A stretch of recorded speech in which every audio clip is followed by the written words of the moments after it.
நேற்று ஒரு வார பத்திரிகையில ஒரு கேலி சித்திரம் கார்ட்டூன் போட்டிருந்தாங்க. என்ன கார்ட்டூன் பாத்தீங்கன்னா, நான் பேரை சொல்ல விரும்பல, எந்த பத்திரிக்கைன்னு நீங்களே புரிஞ்சுக்கீங்க, நீங்களே படிச்சு பாருங்க.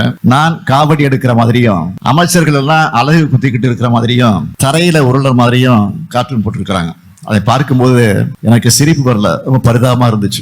பக்தி தான் அவங்க நோக்கம்னா என்ன செஞ்சிருக்கணும்? நம்ம அரசோட சாதனைகளை, ஆன்மீகத்துக்கு செஞ்ச நன்மைகளை பட்டியலிட்டு பாராட்டி இருக்கலாம். ஆனா அவங்க நோக்கம் அது அல்ல. பல ஆண்டு கால வன்மம் அது. அந்த வன்மத்துக்கு வடிகால் தான் இப்படிப்பட்ட கார்ட்டூன்கள். அவங்களுடைய ஆதரவற்ற அவர்களை பத்தி நான் ஒருபோதும் கவலைப்பட்டதல்ல. என்னுடைய பணி மக்கள் பணி, மக்களுக்கு என்ன தேவை என்பதை அறிந்து புரிந்து அதற்கு உரிய பணி ஆற்றுவதுதான் என்னுடைய பணி. இதெல்லாம் நான் பார்த்து கவலைப்படுறேன்னு யாரும் நினைக்க வேணாம். இதெல்லாம் எனக்கு ஊக்கம், இதெல்லாம் எனக்கு உற்சாகம். இன்னும் எங்களை கேலி செய்யுங்க, கிண்டல் பண்ணுங்க, கொச்சைப்படுத்துங்க, விமர்சனம் பண்ணுங்க, அதை பற்றி எல்லாம் கவலைப்பட தயாராக இல்லை.